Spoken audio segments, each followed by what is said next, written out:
ada beberapa, jadi banyak sekali, tidak beberapa ya, ada banyak sekali tumbuhan atau hampir semua tumbuhan yang kita kenal itu termasuk yang Magnoliophyta yang sering kita jumpai gitu ya.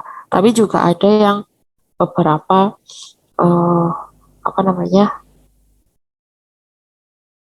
gimnospermae. Nah, secara klasifikasi Magnoliophyta itu ada dua, Magnoliopsida atau sering kita sebut dengan Dicotyledone, gitu ya.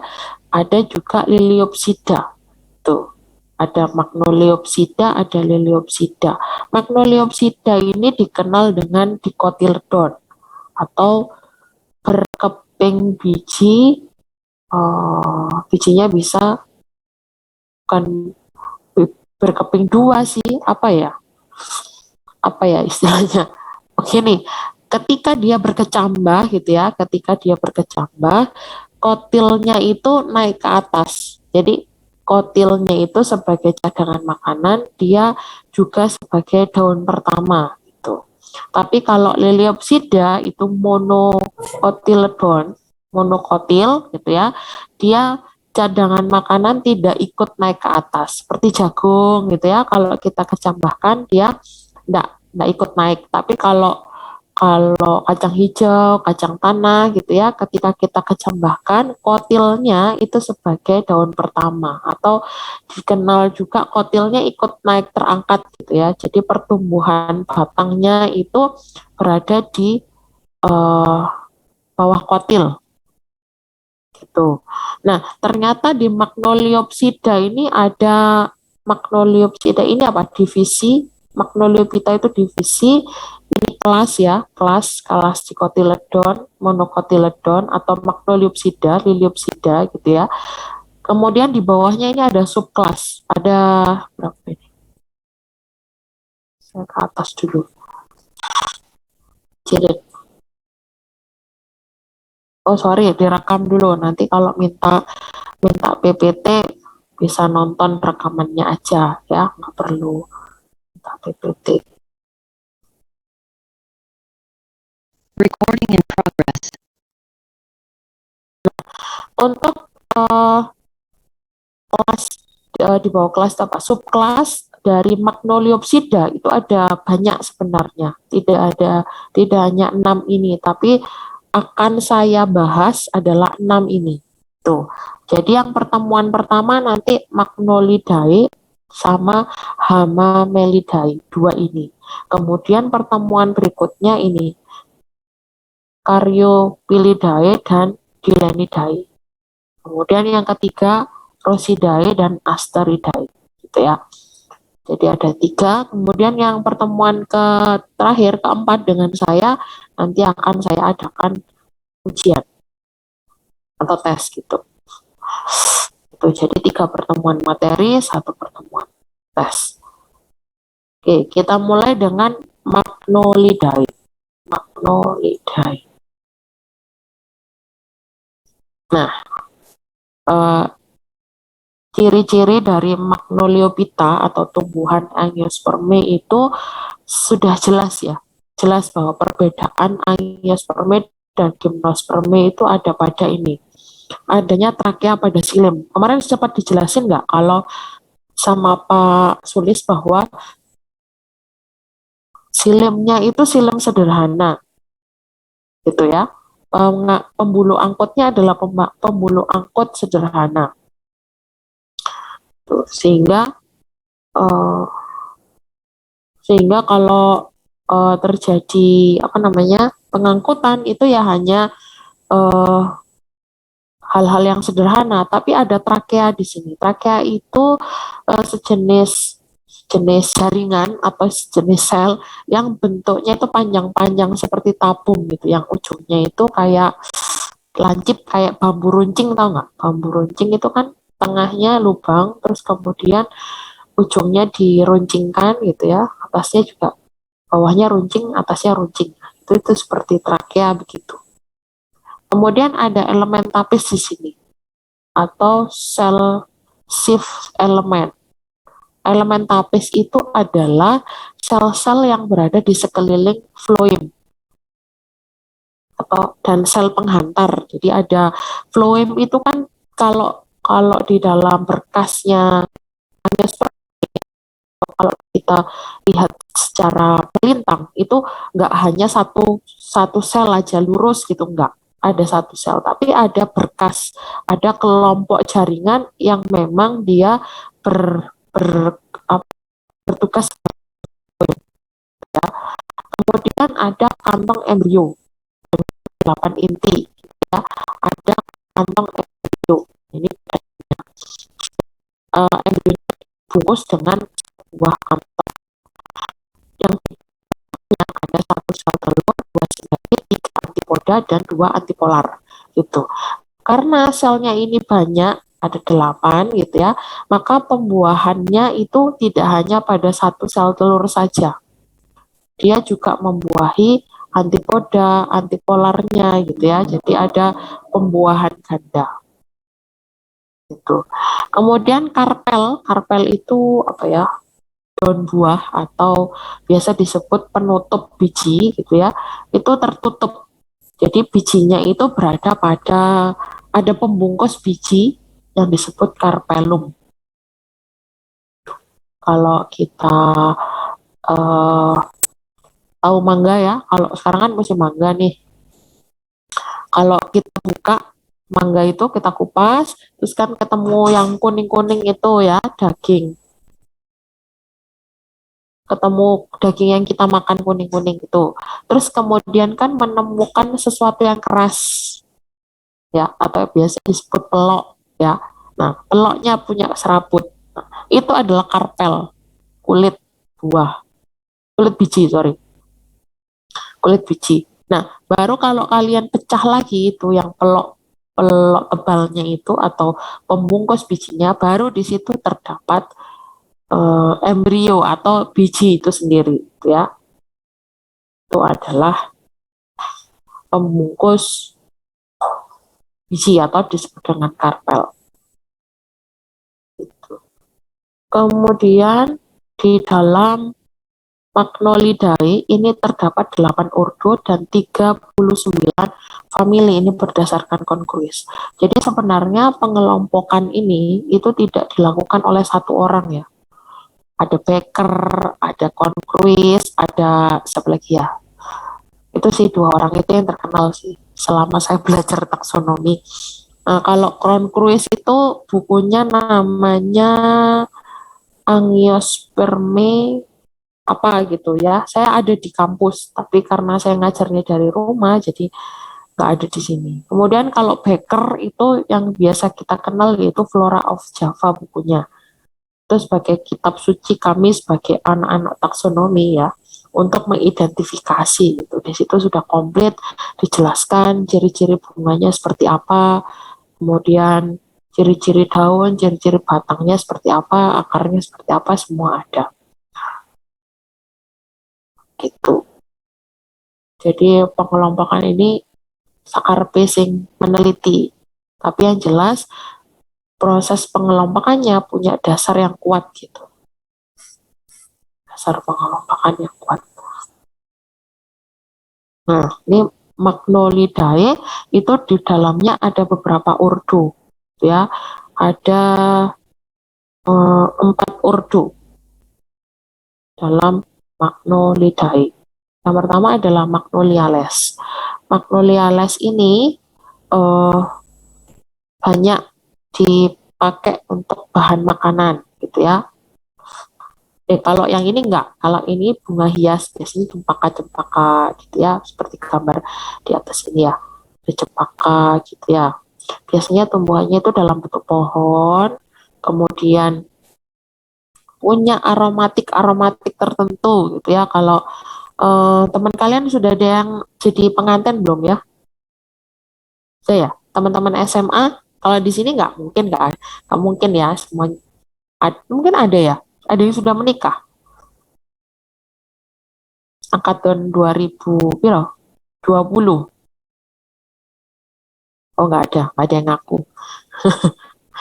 eh Kalau mungkin ada yang pernah datang ke acara pernikahan ya, ini bunga Miselia campaka itu sering dijadikan apa namanya? eh apa ya? Syarat harus ada gitu. Padahal sih sebenarnya juga nggak tahu kenapa ya, nggak tahu kenapa harus ada bunga itu gitu. Jadi ada cempaka yang ditaruh di bunga kantil, tau nggak bunga kantil? Nah, itu kan mesti ada ya, karena kalau kita yang masih gadis-gadis dulu itu biasanya suka nyolong-nyolong gitu. Biar katanya biar ketularan, padahal juga enggak.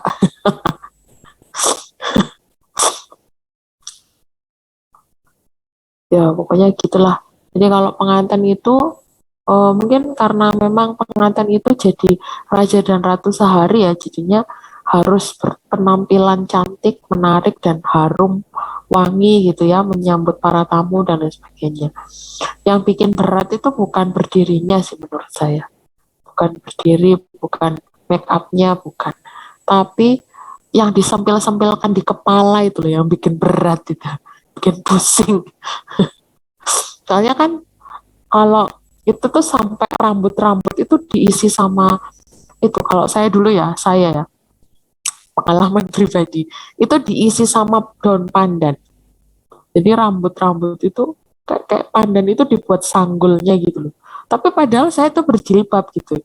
Apa namanya, waktu menikah itu dalam keadaan berjilbab gitu. Tapi di cepolnya itu kan biasanya ada yang bikin dari cepol buatan gitu ya.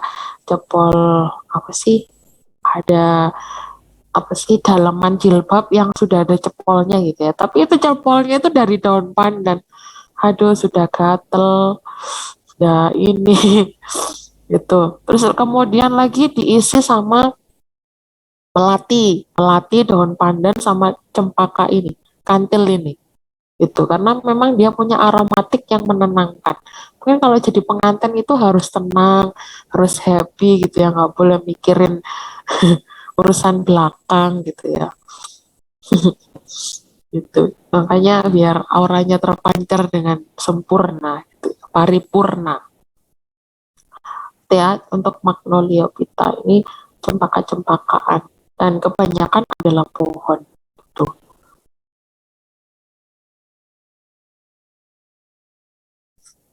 Daunnya tunggal, kemudian tersebar, jadi daunnya itu nggak roset, nggak berkelompok, nggak majemuk.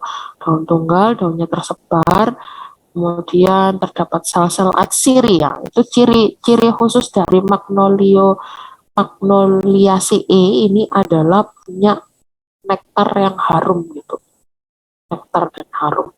Dan ini eh, apa namanya?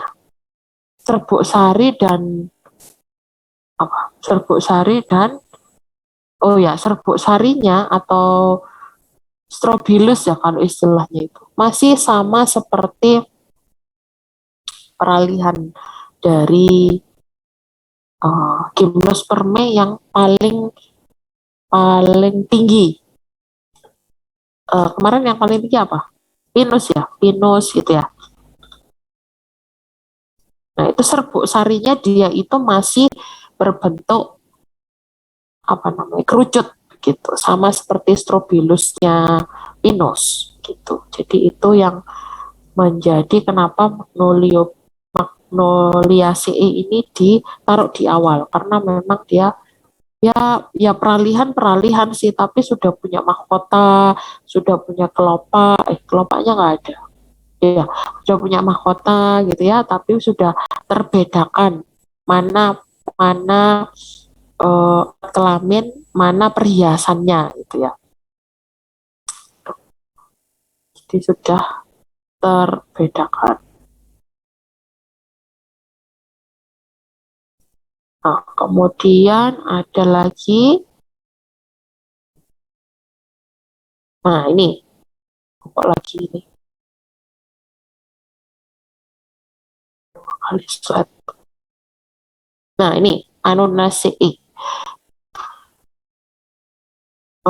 Anonaceae itu apa ya? Ini apa? Buah apa ini yang digambar? Kalau saya bilangnya serikaya. Sama Bu Sri kayak Oh ya, sama Srikaya. Ada lagi Milwo, ada yang Milwo, ada yang apa lagi ya? Kalau daerah Lamongan, apa Gresik, Menunggu, Bu. Menongo, ya betul. Ada lagi?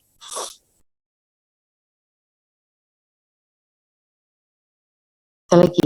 Nah, itu adalah vernacular name ya. Kalau ada kata vernacular name ya, itu berarti Sirsak, Penongo, Srikaya, dan lain sebagainya. Itu. Nah, ini yang squamosa gitu ya. Squamosa. Ini ciri-cirinya adalah bijinya banyak, punya banyak biji di dalam, daunnya tersebar, daun tunggal tersebar tanpa stipula, seringkali daunnya itu mengkilap, bunga tunggal dalam simosa, artinya daunnya tunggal tapi dalam satu apa namanya ini juga malah terjadi pembuahan ganda karena bijinya banyak.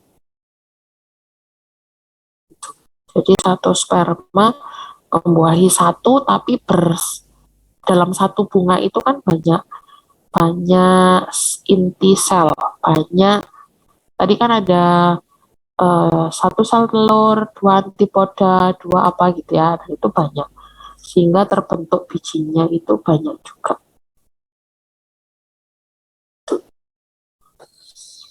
Nah, yang sering itu Annona muricata, kemudian bunga kenanga gitu ya, yang masuk dalam Annonaceae. Kemudian ada famili Myristica. Myristica ini pala. Pala-palaan ini sering dijadikan bumbu, tanaman obat gitu ya. Myristica itu pala-palaan. Nah, yang paling khas adalah punya komponen fenolik atau psikotropik gitu ya, sehingga dia punya aromatik yang khusus gitu, sehingga kalau masakan itu dicampur pala itu jadinya kayak gimana gitu ya, enak-enak gimana.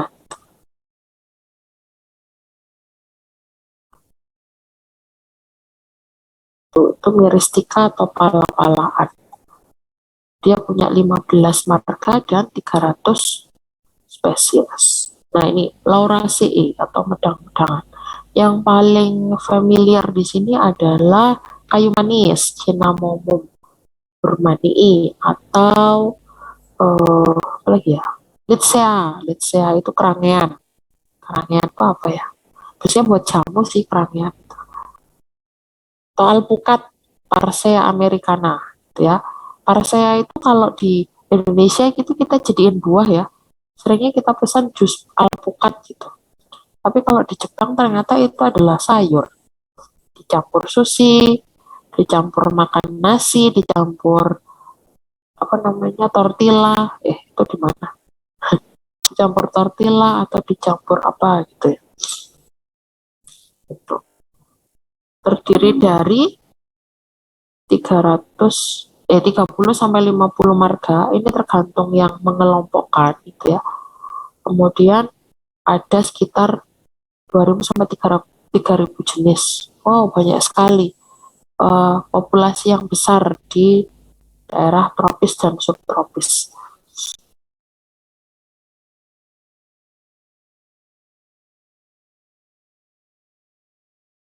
Bunganya itu dalam kelompok gitu ya, racemus atau dalam satu kelompok yang seperti ini.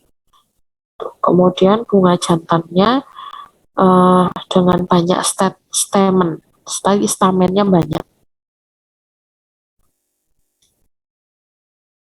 Tuh ya, satu karpel dan satu ovulum. Sehingga pembuahannya bisa bersama-sama banyak gitu. Buahan ganda. Nah, ini Piperales. Piperales ini sering kita jumpai, yaitu sirih-sirihan ini ya. Terdiri dari 3 famili, Chlorantaceae, Piperaceae, Sauraceae. Piperaceae ini salah satu famili yang banyak dimanfaatkan dalam untuk buat nginang gitu ya, untuk apa namanya, eh, antibakteri gitu, biasanya antiseptik. Sirih itu biasanya buat apa sih? Jamu, ya antibakteri jamu gitu. Yang sering kita kenal yaitu paper battle, paper battle itu ini peperomia tahu nggak? Paper-paperan yang biasanya herba, ada di got-got, dia kayak sirih begini, tapi kecil sekali, daunnya hijau muda, kemudian buahnya itu dalam bentuk apa namanya? Dalam bentuk kelompok begitu, memanjang begitu.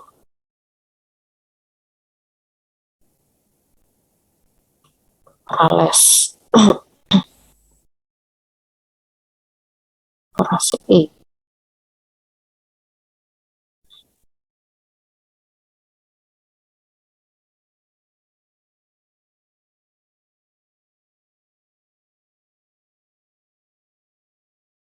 Ini karena Magnolidae sudah tadi ya, sekarang kita bahas yang Hamelidae. Hamamelidae. Hamamelidae ini apa sih? Kayak gitu. Hamamelidae itu adalah ini. Hamamelidae kelompoknya ini. Ada 10 ordo, tapi nggak saya akan bahas semua. Ada beberapa yang tiga aja mungkin yang saya bahas, yaitu urticase, urticales, nanti ada Moraceae sama Cannabiceae.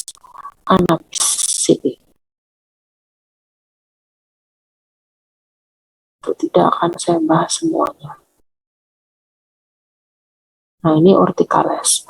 6 ordo, ada Cannabaceae, ini yang populer Morales gitu ya. Jadi banyak ditemukan di Indonesia. Nah, ini cannabis. Kalian tahu marijuana? Pernah nyobain nggak? Saya belum pernah ya. Alhamdulillahnya belum pernah gitu.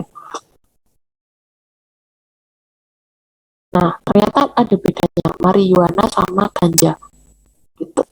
Ternyata kadarnya itu lebih lebih lebih ngefly katanya sih. Katanya itu lebih ngefly yang marijuana gitu. Kemudian yang ini bedanya apa? Bedanya ada pada jumlah daunnya. Kalau daunnya apa ini, satu dua tiga empat lima enam tujuh itu yang ganja gitu. Tapi yang kalau daunnya 9 1 2 3 4 5 6 7 8 9 itu yang marijuana gitu. Katanya yang ini jauh lebih enak. Kalau secara apa namanya, fisiknya, itu saya pernah lihat itu di kalau kalian pernah ke Purwodadi, Kebun Raya itu ada. Tapi ini yang nanem ini kalau kalau kalau yang di Jawa itu harus punya izin gitu ya. Izinnya itu dari dinas eh, apa sih, pertanian apa kehutanan, kemudian dari kepolisian juga karena memang sudah dianggap psikotropika. Jadi eh, apa namanya, tumbuhan yang dilarang untuk ditanam gitu ya. Pernah juga saya tahunya itu di waktu saya kerja di Balai Tanaman Obat gitu ya, itu ada juga, dan itu jarak di kerangkeng, tanamannya itu ada di kerangkeng, jadi lahannya itu diketuk dulu, jadi di bagian bawah itu dilubangi dulu setinggi mungkin 1 meter gitu ya, nanti dia ditanam di bawah, dan itu jarak antara kanan kiri atas bawahnya itu 2 meter, terus dikasih kayak jeruji besi gitu beserta duri-durinya, jadi ada kawat kawat besi durinya terus jeruji besinya gitu, jadi tidak boleh orang megang. Jadi kalau panjang lengan itu berapa sih biasanya? 50, 55 gitu ya panjang lengan itu. Itu enggak bisa nyampe karena jaraknya itu 2 meter dari kanan 2 meter, dari kiri, dari belakang, dari atas tuh semuanya 2 meter. Sehingga dia ditanam di bawah sekali begitu. Terus sebagai contoh aja sih, dia ditanam hanya sebagai contoh karena memang balainya adalah balai tanaman obat, itu harus punya contoh. Sebenarnya dalam kadar rendah dia itu juga sebagai obat gitu ya, tapi karena makainya itu keenakan kali ya, dosis yang sedikit itu enak, kemudian ditambah dosis lagi tambah enak lagi gitu ya, ditambah dosis lagi tambah enak lagi gitu, jadinya orang itu jadi eh, membuat ganja dan marijuana itu dibudidayakan dan dimanfaatkan untuk me, apa namanya, mengelabui neurotransmitter dengan cara melupakan sejenak gitu, melupakan sejenak persoalan yang ada, think of life. Kemudian ada famili Moraceae. Moraceae itu jenis jenis eukaliptus, mangga ya. Sekarang juga ada jenis mangga kayak mangga gitu. Moraceae ini murmuri, kata Moraceae eukaliptus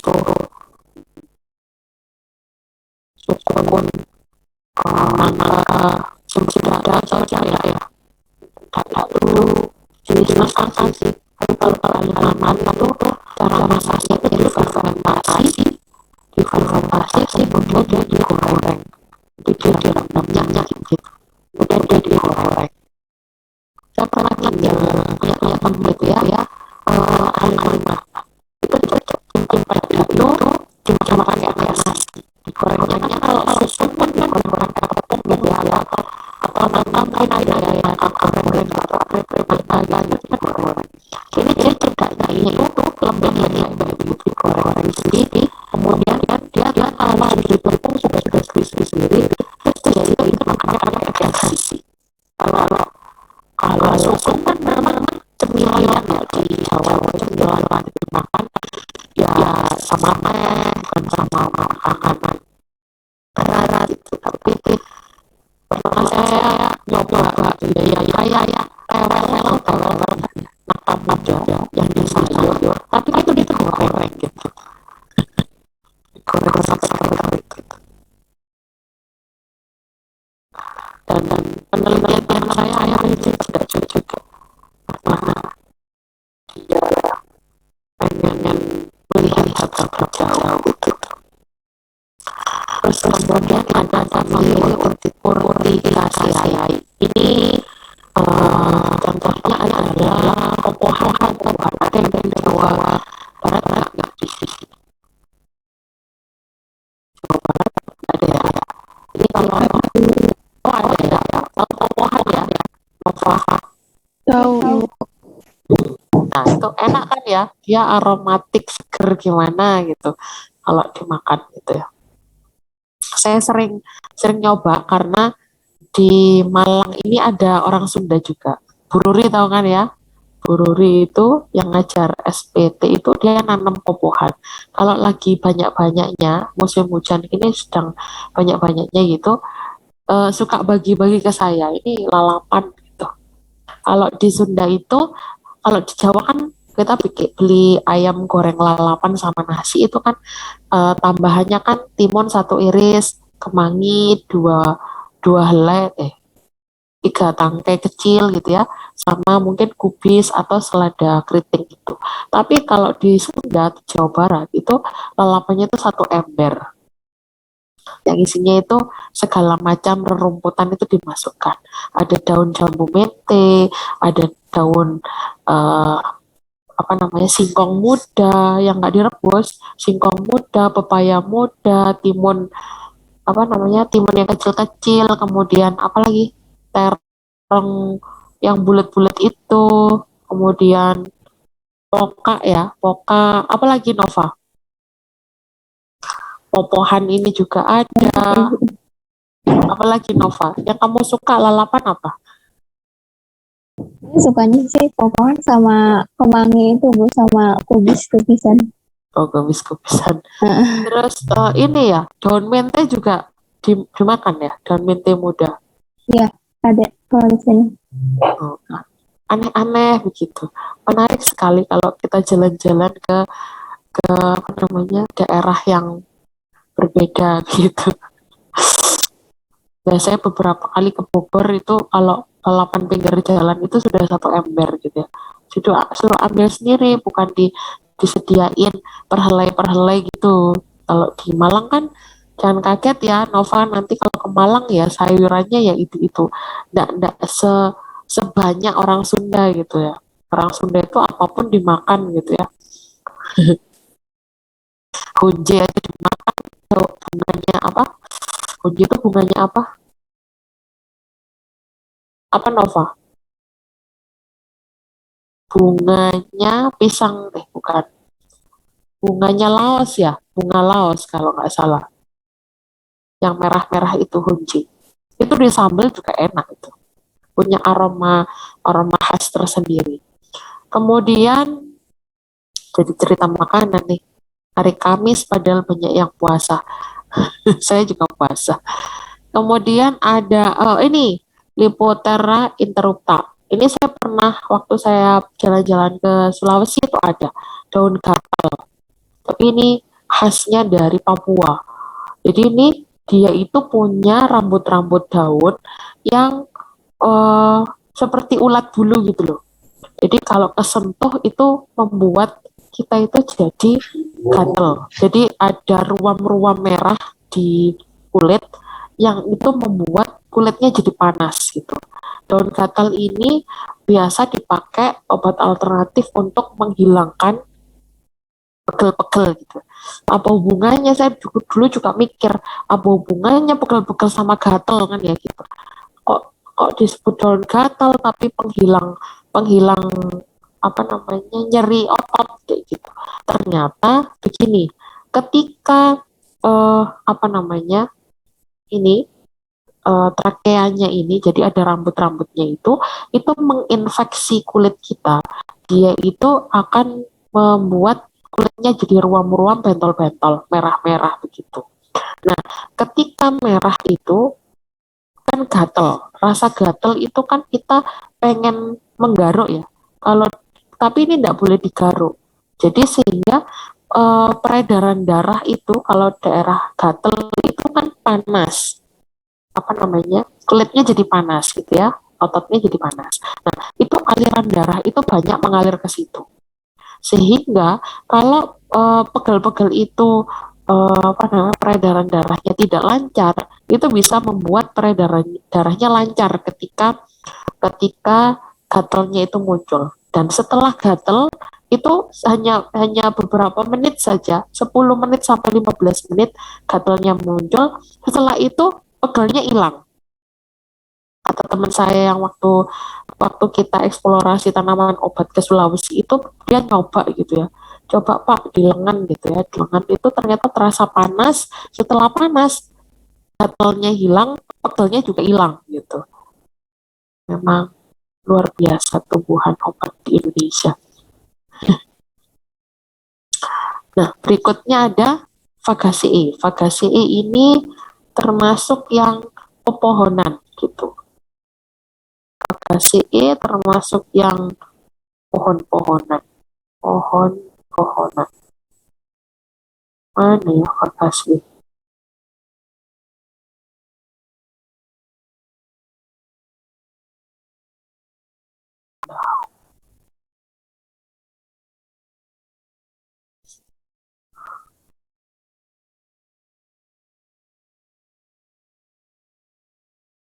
Ini termasuk yang pohon-pohon. Ada Castonopsis tunggura atau tunggurut, kayu tunggurut. Kemudian ini lebih banyak pada kayu-kayuan gitu sih. Gitu. Ada yang ditanyakan dari apa namanya? Angiospermae, Magnolio, Magnolidae sama Hemamelidae. ada. Ibu, saya izin bertanya. Silakan Noviza. Noviza. Saya Noviza Mawarsabita dari kelas A. Saya ingin bertanya, pada Hama Melidae itu kan terdiri dari 10 ordo. Nah, tadi dibahas hanya beberapa ordo saja dan tumbuhan-tumbuhannya itu berbeda. Untuk mengelompokkan ordo itu berdasarkan apa ya, Bu? Apakah daunnya atau apa, atau ciri khusus? Begitu. Nah, itu kalau setahu saya itu berdasarkan karakter khusus yang dimiliki kesamaan. Jadi tergantung penelitinya. Kalau Cronquist itu lebih lebih menitik beratkan pada daunnya. Gitu. Ada sih yang beberapa pada karakter organ generatif kayak bunga gitu, karakter bunga dan lain sebagainya. Tapi kalau Becker itu pengelompokannya pasti organ generatif bunganya aja, lebih banyak pada itu. Jadi kemiripan cara melakukan apa ya, perkawinan gitu, kayak gitu itu. Kalau Magnolidae itu lebih banyak pada tumbuhan yang memiliki bunga ya, bunga secara, tapi juga sih yang lainnya juga punya bunga gitu, kayak gitu. Nah ini Piperales ini juga punya bunga juga, tapi kan dia Lauraceae ini ada bunganya begini, yang kuning ini kerangian. Kemudian ada juga biasanya sih berdasarkan bunga gitu ya. Jadi karakter bunganya seperti apa? Karakter bukan bunga sih, organ generatifnya, bukan vegetatif tapi generatifnya. Jadi caranya, kemudian tata letak mahkota, tata letak apa namanya, benang sari kayak gitu, putiknya seperti itu. Itu Novisa setahu saya. Baik, Ibu, terima kasih banyak. Gitu, gitu ya. Untuk pertemuan kali ini saya ngasih tugas satu aja, yaitu kelompokkan dari kelompok Magnolidae dan Hamelidae ini, kemudian buat kunci determinasi ya. Kumpulkan paling minimal 10 tanaman dari kelompok Magnolidae dan Hamelidae, kemudian bikin kunci determinasi. Tuh. Misalkan ya, bikin kunci determinasi yang dikotomi.